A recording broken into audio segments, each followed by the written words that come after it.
Isa lamang si Baby Jairo sa libo-libong Pilipinong naabot ng ating programa sa pamamagitan ng ating mga satellite offices. Ang ating mga SOs, kung tawagin, ay nagbibigay daan upang mas mapalawak at mapaabot natin ang mga Pilipinong nangangailangan ng tulong. Nagpapasalamat din kami sa ating mga katuwang na ospital, butika at iba pang tagapagbigay ng serbisyong panlipunan sa tagumpay ng ating programa. In Cotabato City, we continue to uplift the Moro community through our OVP BARM Satellite Office. Our Janaza Kit program consists of various supplies necessary for Islamic funeral rites such as cotton, white cloth, and cleaning supplies such as soap, gloves, and more. We were able to provide 50 kits in 2024 and 21 more in the first quarter of 2025 to bereaved Muslim families. Sa panahon ng matinding dalamhati, ang ating Burial Assistance Program ay nagbigay ng agarang tulong pinansyal sa 25,495 na pamilyang Pilipino. Alam namin na importante para sa atin ang magbigyang galang at marangal tayong makapagpaalam sa ating mga mahal sa buhay. Meanwhile, the Magnegosyo Taday program has blossomed into a transformative initiative that made a meaningful impact on 463 individual beneficiaries and 9 organizations, reaching a combined total of 1,003 individuals with entrepreneurial dreams. Mula sa isang simpleng pangarap, gayon ay isa ng matagumpay na agripreneur si Margie mula sa Barangay Buyuan, Legazpi City. Dahil sa ating MTD program na ibinahagi ng ating OVP Bicol Satellite Office, pinasok ni Margie ang pagtatanim ng lettuce. Mula sa pagbibenta ng 500 cups ng lettuce seedlings hanggang 1,000 cups ng lettuce seedlings kada buwan, supplier na rin siya ng isang kilalang supermarket sa Legazpi City.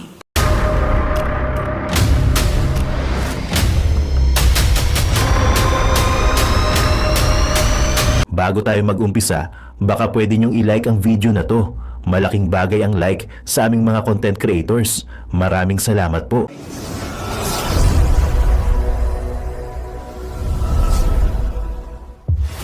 Matapos ang walang katapusang pang-aapi at kahit tila taplakan pa ng lupa ang Vice President na si Sara Duterte na kahit na tinanggalan o tinapyasan pa ang budget ay sadyang nananatili pa ring nakatindig at lilipad ang agila ng Mindanao para bigyan ng tunay na serbisyo ang taong bayan at nananatili pa ring mataas ang tiwala na siya namang mas lalong minahal ng maraming Pilipino all over the world. Tila sadyang nakaukit na talaga sa bato na ang susunod na magiging presidente ng Pilipinas ay ang Vice President na si Sara Duterte dahil sa magpahanggang ngayon ay nananatili pa ring nanguna sa lahat ng survey at tila nilampaso ang lahat ng kalaban nito sa politika. At Vice President Sara Duterte may malaking magandang balita at pasabog na dapat malaman ng taong bayan na pilit ayaw ipalabas ng bayarang media sa publiko. Mga resibo na siyang tila sasampal ng katotohanan at kahihiyan sa lahat ng mga kumakalaban sa Vice President na si Sara Duterte. Opisyal nang ibinilandra sa publiko. Gaano kaya ito katotoo mga kababayan? Ating alamin. Pero bago ang lahat, kung bago ka pa lamang sa aming channel, please huwag kalimutang mag-like, subscribe at i-click ang notification bell para mas maging updated ka pa lalo sa lahat pa ng bagong video na i-upload namin. At ito na nga mga kababayan, sa wakas,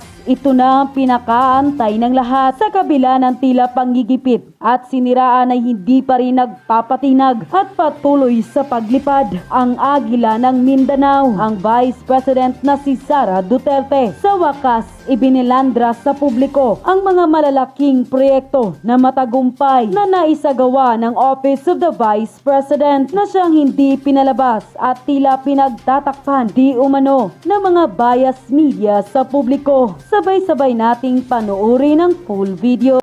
Panibagong pag-asa rin ang hudyat ng MTD program sa agripreneurial group na binuo ng 10 former rebels mula sa Malaybalay City, Bukidnon. Kinatawan ng poultry farming and ang pagsisikap ng mga dating NPA na maging produktibong mamamayan at ang pagbabalik loob sa lipunan at pagyakap sa pagbabago. Sa tulong ng ating OVP Southern Mindanao Satellite Office, sinimulan nila ang negosyo at ngayon ay nakakakuha na sila ng 60 to 66 itlog kada araw at nakakapag-deliver ng 2 trays ng itlog sa 403rd Cooperative at kamakailan ay nagbenta pa ng 5 trays sa ating Magnegosyo Taday team. The intention to weaken and frustrate us from serving the Filipinos failed. Patunay ang ating pagtitipon ngayon sa tagumpay ng ating pagsisikap para sa mga Pilipino at minamahal nating bansa. Ang tagumpay na ito ay bunga ng inyong patuloy na paniniwala sa mahalagang misyon ng Office of the Vice President. Sa misyong ito ay natutupad natin ang mga proyekto at programang nagbibigay ng ginhawa sa buhay ng mga pamilya, babago sa mga komunidad, huhubog ng mga pangarap at magpapanday ng magandang kinabukasan. Nagawa natin ito ng may paninindigan bilang mga ahensya ng pamahalaan, pribadong kumpanya, samahang sibiko, mga lokal na pamahalaan at mga individual na may tungkulin, may malasakit at may pagmamahal sa bayan. Ang pasidungog natin sa taong ito ay nakatuon sa mga kwento ng pagbangon at pag-asa.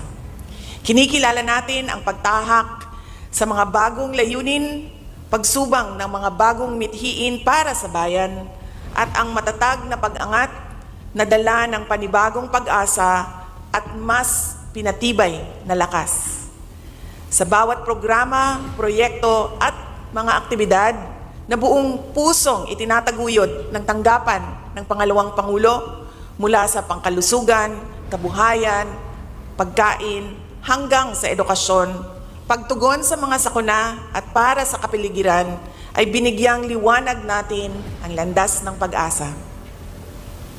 Sa pamamagitan ng ating pagtutulungan, ating isinabuhay ang diwa ng pagsubang at pagbangon. Sabay tayong kumilos sa kabila ng mga limitasyon para sa ating hangarin na maiabot ang serbisyong nararapat lamang na matanggap ng bawat Pilipino. The OVP Medical Assistance Program provided a lifeline and helped ease the burden of overwhelming medical expenses for over 127,984 Filipinos. Baby Jairo and his mother, Rubilin, are living proof that this hope is real and within reach. In the quiet barangay of Uringao in Cabangcalan City, Negros Occidental, Baby Jairo, a 3-year-old boy, has been braving a battle no child should ever face: leukemia. For every chemotherapy session, his family had to endure a grueling 2-hour journey to the Bacolod City, holding on to hope with every mile. It was his mother, Rubilin, who reached out to the OVP Panay and Negros Islands Satellite Office for help.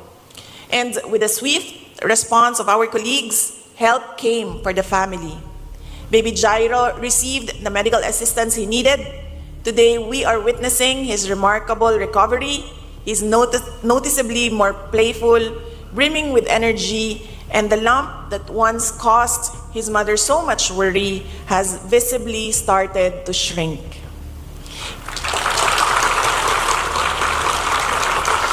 Isa lamang si Baby Jairo sa libo-libong Pilipinong naabot ng ating programa sa pamamagitan ng ating mga satellite offices.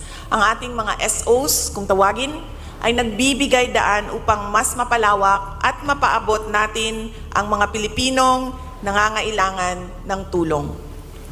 Nagpapasalamat din kami sa ating mga katuwang na ospital, butika at iba pang tagapagbigay ng serbisyong panlipunan sa tagumpay ng ating programa. In Cotabato City, we continue to uplift the Moro community through our OVP BARM Satellite Office. Our Janaza Kit program consists of various supplies necessary for Islamic funeral rites such as cotton, white cloth, and cleaning supplies such as soap, gloves, and more. We were able to provide 50 kits in 2024 and 21 more in the first quarter of 2025 to bereaved Muslim families. Sa panahon ng matinding dalamhati, ang ating Burial Assistance Program ay nagbigay ng agarang tulong pinansyal sa 25,495 na pamilyang Pilipino. Alam namin na importante para sa atin ang magbigyang galang at marangal tayong makapagpaalam sa ating mga mahal sa buhay. Meanwhile, the Magnegosyo Taday program has blossomed into a transformative initiative that made a meaningful impact on 463 individual beneficiaries and 9 organizations, reaching a combined total of 1,003 individuals with entrepreneurial dreams. Mula sa isang simpleng pangarap, gayon ay isa ng matagumpay na agripreneur si Margie mula sa Barangay Buyuan, Legazpi City. Dahil sa ating MTD program na ibinahagi ng ating OVP Bicol Satellite Office, pinasok ni Margie ang pagtatanim ng lettuce. Mula sa pagbebenta ng 500 cups ng lettuce seedlings hanggang 1,000 cups ng lettuce seedlings kada buwan, supplier na rin siya ng isang kilalang supermarket sa Legazpi City. Pangarap ni Marge na mapalago ang kanilang negosyo at sinimulan nila ito sa pagtatanim ng mga bagong produkto at ng livestock production. Para kay Margie, hindi lang puhunan ang naibigay ng MTD program, kundi pag-asa at panibagong simula para sa kanya at sa kanyang pamilya. Panibagong pag-asa rin ang hudyat ng MTD program sa agripreneurial group na binuo ng 10 former rebels mula sa Malaybalay City, Bukidnon. Kinatawan ng poultry farming at ang pagsisikap ng mga dating NPA na maging produktibong mamamayan at ang pagbabalik loob sa lipunan at pagyakap sa pagbabago. Sa tulong ng ating OVP Southern Mindanao Satellite Office, sinimulan nila ang negosyo at ngayon ay nakakakuha na sila ng 60 to 66 itlog kada araw at nakakapag-deliver ng 2 trays ng itlog sa 403rd Cooperative at kamakailan ay nagbenta pa ng 5 trays sa ating Magnegosyo Taday team. Mula sa dati nilang merkado sa Campo Osito, Bahian, nakaka-deliver na rin sila sa 403rd Infantry Brigade, patunay sa kanilang lumalawak na sakop at lumalagong negosyo. Ang Libreng Sakay program our Libreng Sakay program has also assisted over 1 million passengers in 2024.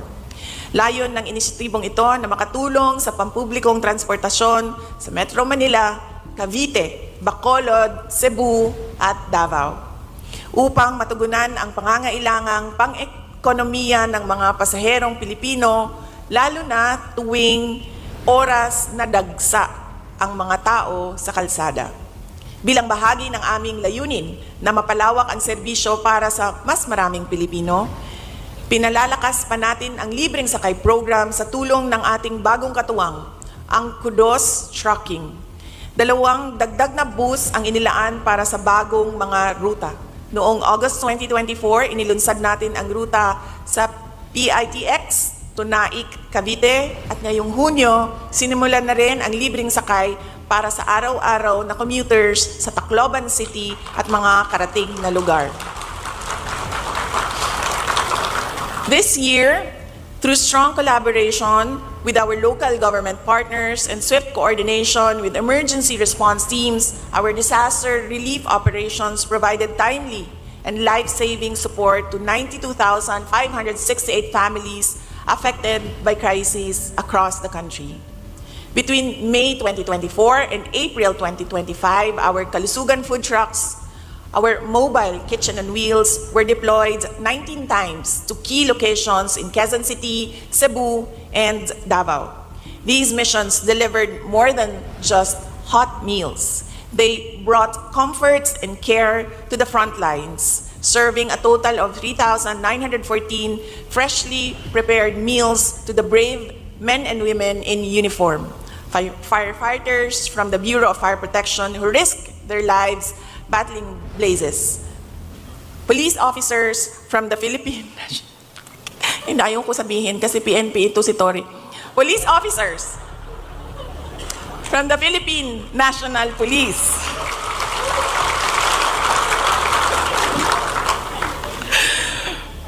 who worked to maintain peace and order.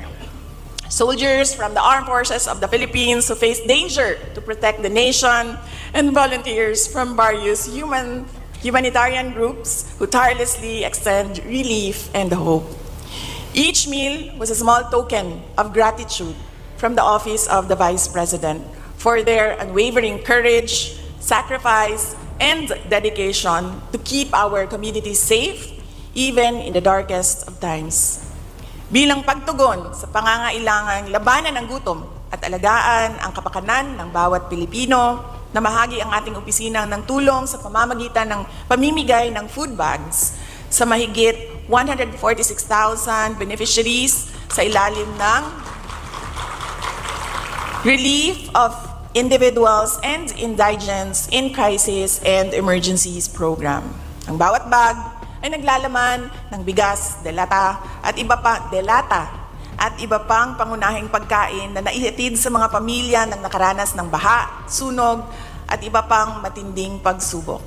Ito ay naging paraan natin para mabigyan sila ng agarang tulong at pag-asa sa panahon ng pangangailangan. This year, our Pansarap project also delivered nutritious buns to over 13,000 students in vulnerable communities, supporting their growth and learning. Bilang isang ina, naiintindihan kong ang kalusugan at edukasyon ng ating mga anak ang ating pangunahing prioridad. Kung kaya't layunin namin sa OVP na matulungan natin ang mga batang matamlay sa klase dahil sa malnutrisyon o kawalan ng sapat na sustansya. Hangad naming maging katuwang ng mga magulang at pagpapalaki ng malulusog, matatalino at masisiglang kabataan. From May 2024, we distributed 199,686 school bags to eager learners, each bag carrying more than just supplies, but hope and encouragement. We also grew 301,355 trees alongside communities, nurturing not only our environment, but also cultivating in them a deeper sense of responsibility as stewards of nature. Sa pamamagitan ng pagbabago, a Million Learners and Trees campaign, ipinapaalala natin kung gaano kahalaga ang edukasyon, kalusugan at pangangalaga sa ating kapaligiran, sa ating pagharap sa hamon ng nagbabagong klima at mga susunod pang henerasyon. Ngayong taon, buong pagmamalaki naming ipinapakilala ang bagong disenyo ng mga pagbabago bags, mga disenyo na sumasalamin ng ating layunin na maghatid ng pag-asa sa bawat batang makatatanggap nito at sa advokasiyang mahalin at pangalagaan ang kalikasan. Ang ating bagong disenyo ay hango sa prequel ng libro na Isang Kaibigan na hanggang ngayon ay hindi pa po nasusulat. Nauna na lang po yung bag. Mula noong 2022, nakapamahagi na tayo ng kabuuang 463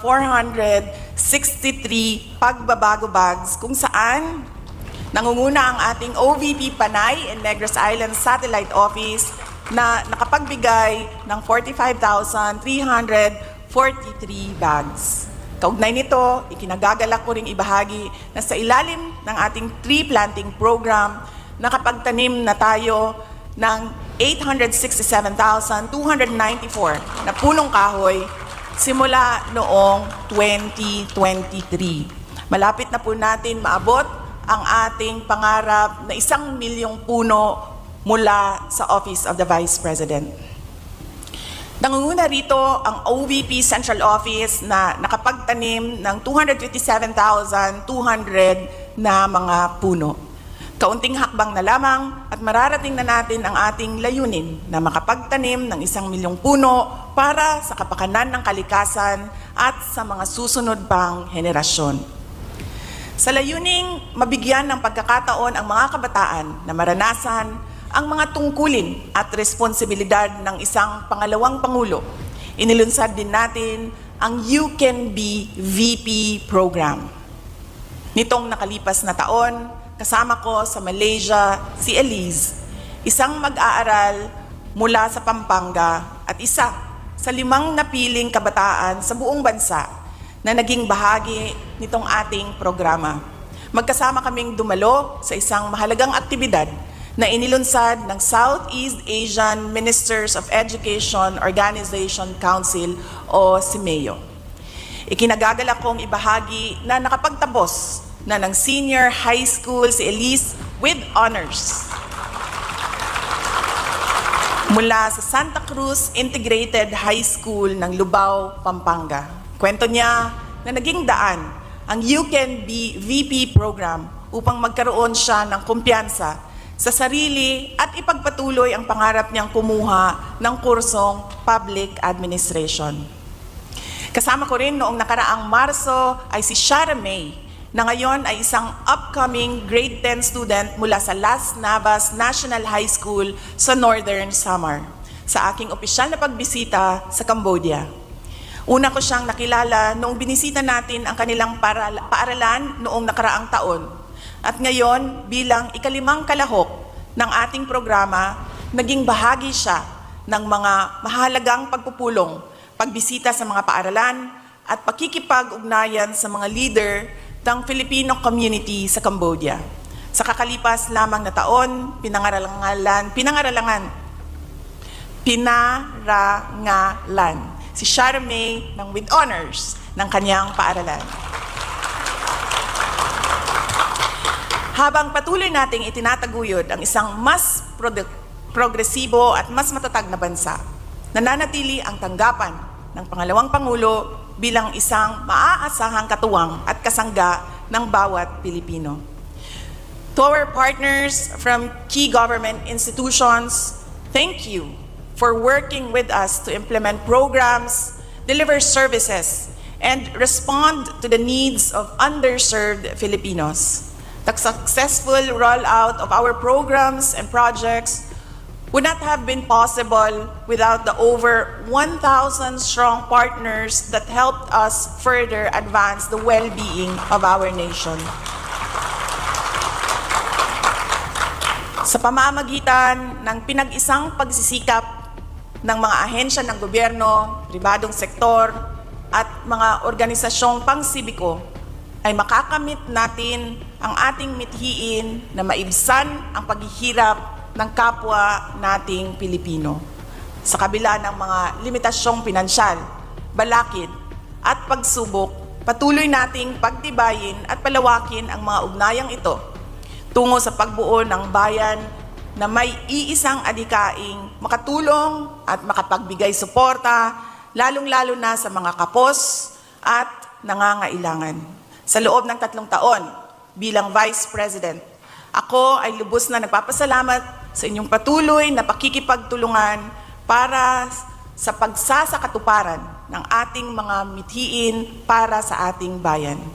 Kagaya ng araw na walang sawang sumusubang tuwing umaga, salamat sa inyong di natitinag na tiwala at pagsuporta para sa patuloy nating pagbangon upang maglingkod sa bayan.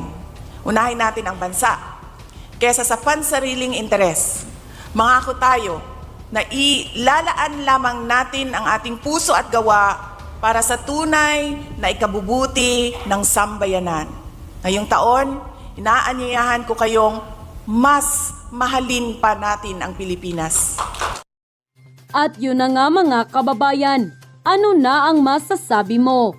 Kung mayroon kayong hinaing at komento patungkol sa balitang ito, please comment down below. Pag-uusapan natin yan sa comment section. At kung nagustuhan nyo ang video, ay huwag kalimutang mag-like at i-share na din para mas marami pang makaalam at umabot ito sa marami sa ating mga kababayan. Maraming salamat po!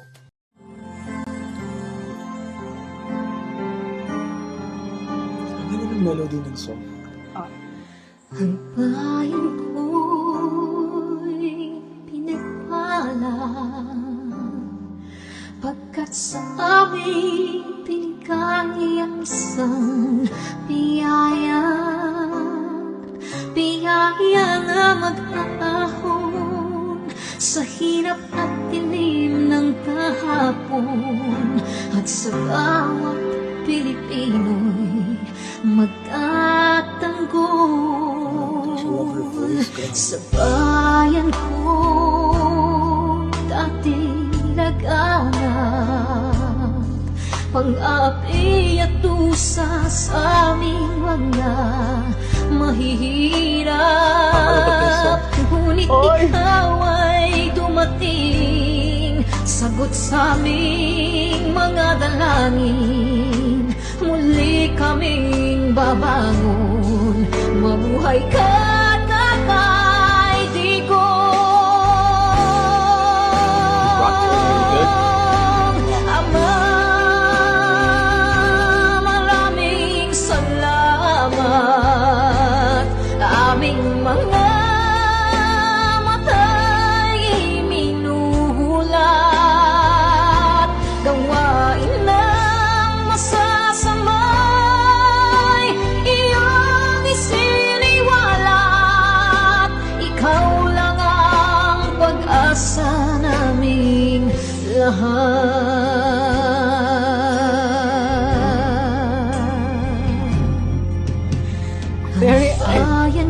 Minamatay niya ako kung iyak ako.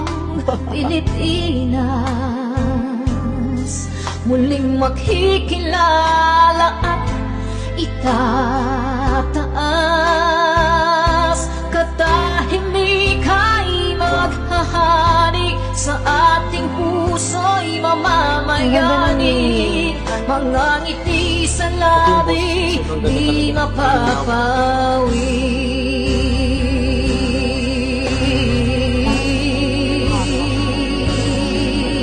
The breathing though. Mabuhay ka, Tatay Digong, maraming salamat. Ang malasakit sa Pilipino ay walang kasing tapat. Ika'y paglalaban ng iyong mga anak. Tunay kang biyaya sa bansang Pilipinas.